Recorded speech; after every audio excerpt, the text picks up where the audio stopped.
selamat datang di workshop kombucha dengan topik kewirausahaan dan labeling kombucha. Saya Maria Marcella. Nah, telah hadir di sini bersama dua narasumber, yaitu Kak Widya Agustina yang merupakan dosen Fakultas Teknobiologi Unika Atmajaya dan William Franz, teman seangkatan saya, mahasiswa Fakultas Teknobiologi Unika Atmajaya yang sedang berbisnis kombucha nih. Halo Kak Widya, halo William, gimana kabarnya nih? Halo, Marcella. Kabarnya baik? Oh ya, sehat-sehat semua kan ya Kak? Sehat. Terima kasih. Oke. Ya, hari ini kita mau ngomongin nih tentang bisnis kombucha yang bisa menjadi potensi investasi di masa depan nih Kak. Gimana sih menurut Kakak nih? Aku kan mau nih Kak berencana untuk masuk ke dunia bisnis kombucha. Menurut Kakak nih, label produk di minuman kombucha tuh harus ada komponen apa sih Kak? Yang penting banget buat di produk minuman itu. Oke, terima kasih untuk ini ya, pertanyaannya dan minatnya gitu ya. Jadi sebenarnya pengembangan produk kombucha ya ini lagi banyak tren, apalagi ini minuman kesehatan ya. Jadi di masa pandemi seperti beberapa tahun belakangan ini, 2 tahun belakangan sampai sekarang ini mungkin produk yang cukup uh, uh, banyak peminatnya gitu. Kombucha itu apa? Tadi seperti yang mungkin sudah tak pada tahu ya, kombucha itu adalah minuman fermentasi teh ya yang menggunakan uh, nama organismenya itu adalah SCOBY. Nah, ini kalau dilihat pada gambar di sini, ini adalah contoh produk nih yang tadi dikembangkan oleh mahasiswa di Fakultas Teknobiologi ya, namanya William Franz. Nah, ini namanya Facha. Kombucha itu ya namanya seperti minuman kalau mau diedarkan atau mau diperjualbelikan, dijual gitu ya di pasaran. Apalagi minuman ini akan memiliki umur simpan lebih dari 7 hari gitu. Nah, tentu perlu minuman ini membutuhkan pelabelan yang tepat ya supaya bisa didaftarkan untuk izin edar di BPOM gitu. Um, apa saja komponen yang perlu dimasukkan dalam labeling? Itu yang pertama ada komponen wajib sebenarnya yang bisa dibaca pada peraturan di BPOM. Nah, di sini kalau kita bisa membaca sendiri ada di peraturan pemerintah ya tahun 99. Yang perlu ada tentu adalah nama produknya. Nah, lalu ada komposisi atau daftar bahan. Nah, nulis komposisi itu isinya kan kandungannya ya. Misalnya membuat kombucha ini bahannya apa aja? Ya, tentu adalah ada air, ada teh, ya, ada gula dan ada tambahan kultur seperti SCOBY gitu. Nah, untuk mengisi komposisi ini harus dibuat urutan ya. Yang ditulis pertama kali, urutan pertama itu menunjukkan jumlah bahan yang paling banyak. Tuh, jadi misalnya air yang paling banyak ya air ditulis duluan, lalu diikuti dengan bahan-bahan berikutnya sesuai urutan jumlahnya. Lalu ada berat bersih. Nah, berat bersih itu adalah ya berat isinya, berat atau volume berat dalam gram atau volume dalam mililiter itu isinya berapa, isi tanpa kemasan ya. Jadi itu untuk apa ya, memberikan standar kali ya, konsistensi.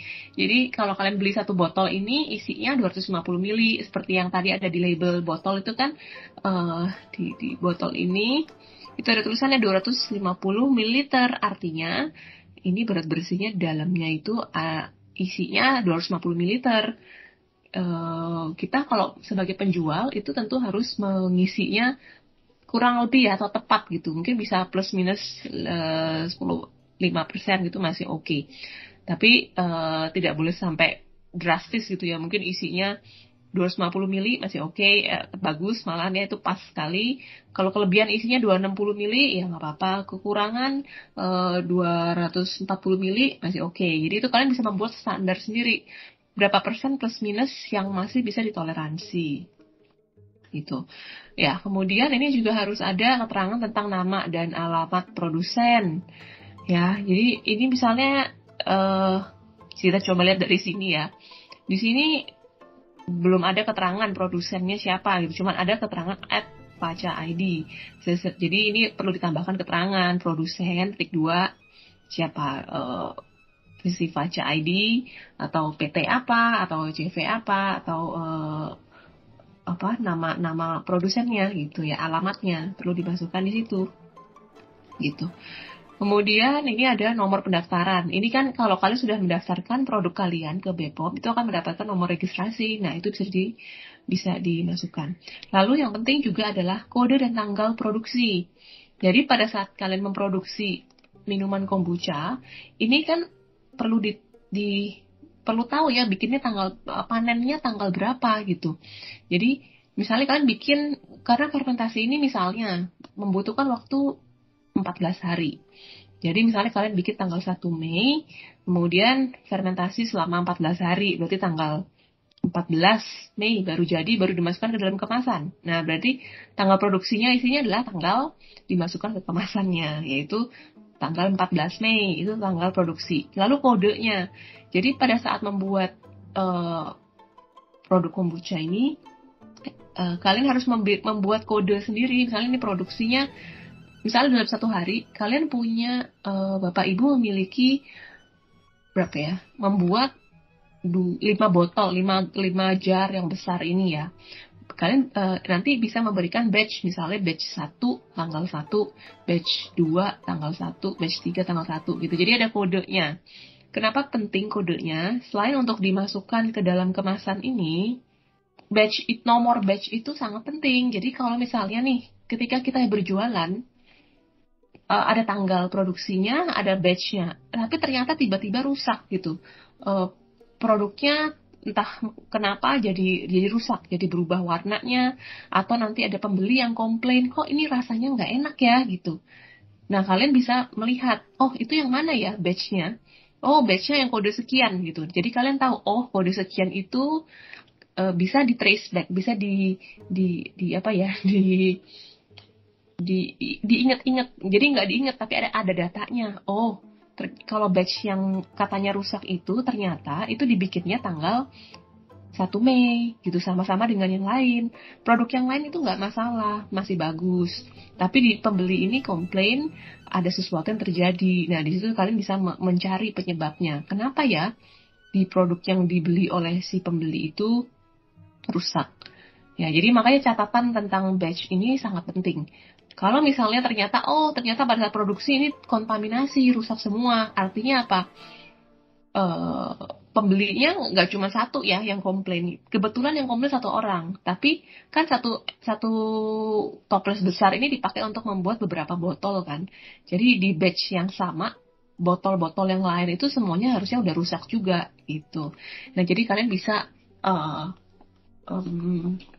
menghubungi pembeli kalau misalnya kenal ya, atau kalau enggak kalian udah siap gitu. Oh, ternyata batch ini nggak sengaja udah rusak dan udah terbeli gitu oleh konsumen. Jadi kalian akan siap-siap mendapat komplainan gitu. Oke.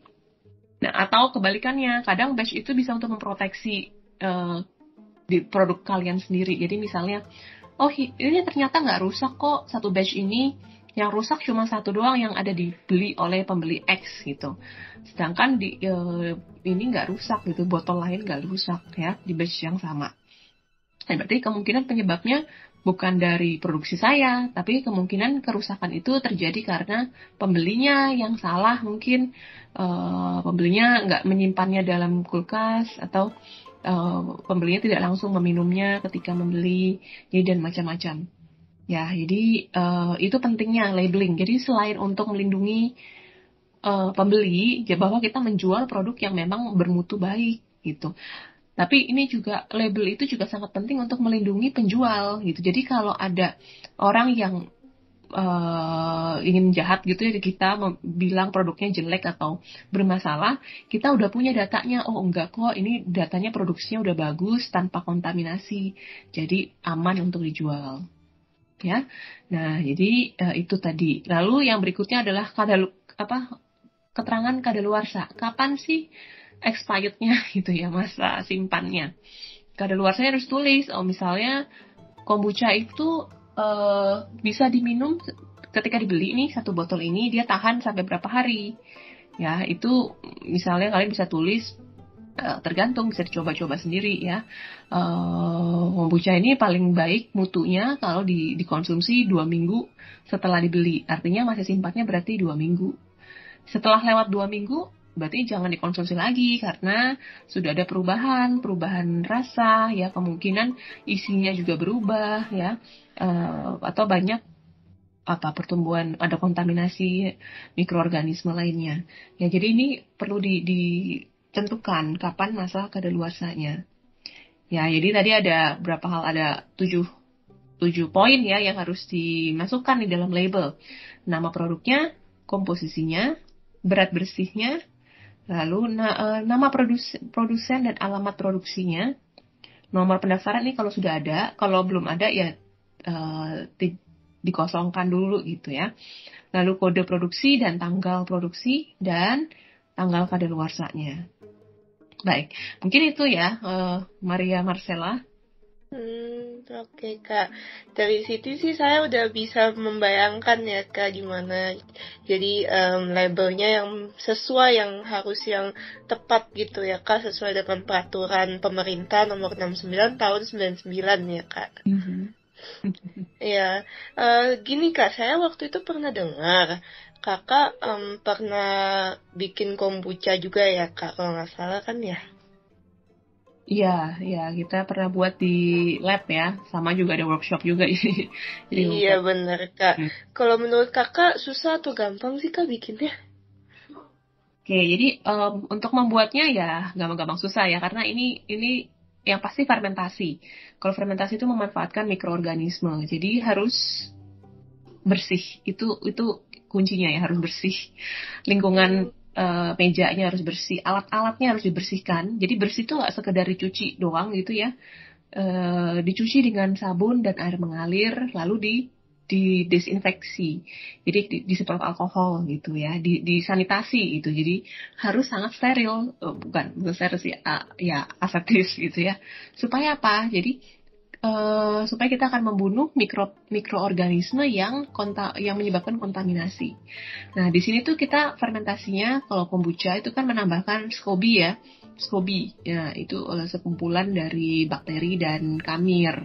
Ini yang akan membuat kombuchanya terfermentasi jadi produk yang enak gitu. Kalau yang tumbuh yang lain, nanti jadinya nggak akan sebagus ini ya.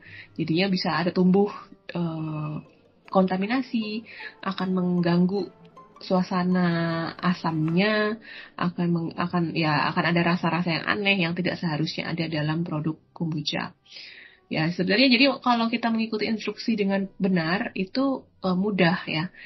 Karena yang penting hanya fermentasi air teh. Jadi teh dikasih gula, dikasih SCOBY. Udah ditunggu selama 7 sampai 14 hari.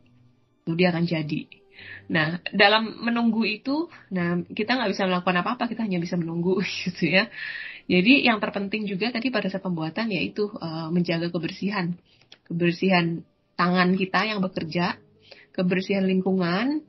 Jangan sampai kita misalnya ngobrol muncrat-muncrat ya, air liurnya muncrat kena tehnya jadi gagal gitu, jadi kotor kan. Atau alatnya kotor gitu, misalnya sendoknya, wadahnya nggak disterilkan dulu, jadi bisa tuh pada saat fermentasi itu bisa tumbuh yang lain gitu, padahal kita maunya yang tumbuh adalah SCOBY-nya gitu. Jadi ya semoga dalam workshop nanti membuat kombucha itu instruksinya bisa diikuti dengan baik sehingga bisa berhasil gitu ya membuat kombuchanya. Ya, fermentasinya biar berhasil gitu ya, Kak. Jadi rasa kombuchanya juga mantap. Oke, untuk William Franz, teman saya nih di sini yang udah pernah buka bisnis kombucha. Ya, halo. Oke, William, aku nih dengar-dengar nih bisnis kombucha kamu katanya lumayan laku nih, Will. Laku ya? Laku nggak, Will? Aminin aja deh, aminin laku. Oke. Jadi gimana sih, Will, cara bikin bisnis kombucha, Will? Yang kira-kira diperluin di awal-awal tuh apa aja sih? Oke, kalau Kayak buat bikin persiapannya gitu. oke. Kalau buat bikin kombucha ya pastinya kita perlu Scoopy ya. Kalau enggak ya gimana gitu ya cara buatnya. Habis itu biasanya kalau misalnya udah beli Scoopy gitu bisa beli ataupun minta sama orang yang udah sering buat nih. Kayak misalnya aku nih. Dia bisa minta Scoopy sama kombuchanya juga gitu. Nah, kombuchanya ini buat apa sih? Kan udah ada Scooby. Nah, kombuchanya ini buat starternya gitu, buat mempercepat fermentasi dari kombucha ini agar cepat terbentuk dan menghasilkan rasa yang sama juga. Terus itu kita juga perlu gulanya karena Scooby ini kan makannya gula ya supaya bisa bertahan hidup. Terus itu dia juga butuh wadah buat fermentasi. Nah, buat wadah untuk fermentasi ini, kalau aku sendiri sih pakai toples toples kaca. Terus itu aku juga kita juga mesti siapin botol penyimpanan. Jadi abis selesai fermentasi, kita harus punya botol buat nyimpennya. Oke, kalau dari kayaknya sih itu aja sih buat apa yang harus disiapin sih. Oh, kalau dengar-dengar dari persiapannya lumayan banyak ya. Em, saya jadi kepikir nih buat modal bisnis kombuchanya gimana sih? Gede nggak sih? Kayaknya banyak banget yang perlu disiapin, jadi kayak modalnya tinggi ya gitu. Nggak juga sih, karena barang-barang yang disiapin ini tuh nggak terlalu mahal ya, sama mudah juga buat didapat. Kayak misalnya gula kan mudah banget ya didapat, sama teh juga mudah banget didapat. Kecuali mungkin yang paling mahal di sini itu Scooby-nya kali ya. Tergantung dari wadah yang pingin dibuat. Harus disesuaikan sama ukuran Scooby-nya. Gitu. Oh, jadi semakin gede skobinya tuh makin mahal gitu ya? Ya bener banget. Hmm. Terus kalau kamu nih biasanya nih mempromosikan kombuchanya nih gimana sih, Will? Kok bisa laku gitu loh? Jadi buat promosi kita sih palingan pakai sosial media ya. Kayak Instagram mungkin sama TikTok mungkin ya yang sekarang lagi booming Waduh. banget. Atau bisa juga kita pakai mouth to mouth.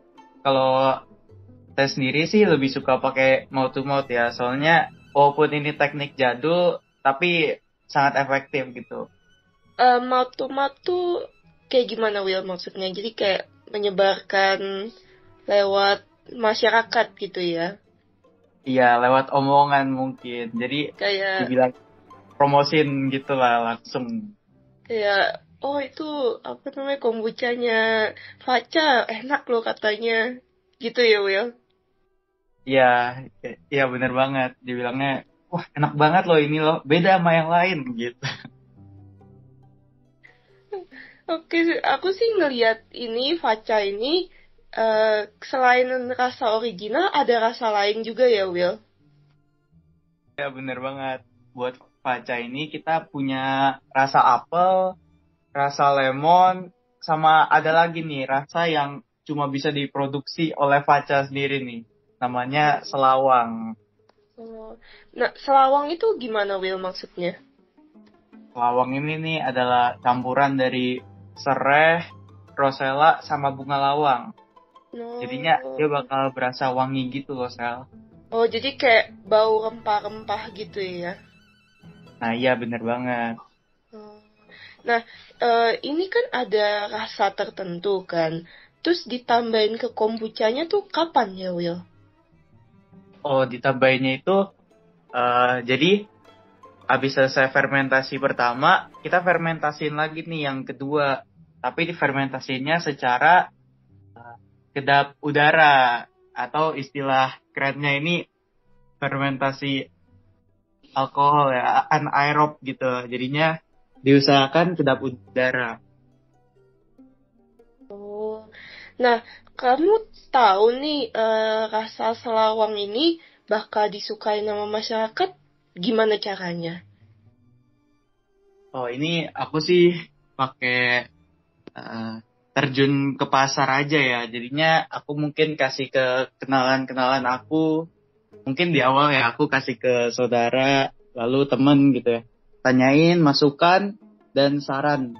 Misalnya ini kekencengan atau ih gila gak enak banget. Nah itu mungkin bisa kita upgrade sendiri kali ya. Jadi pertama kamu formulasiin dulu gitu ya, terus tanya pendapat orang lain gitu.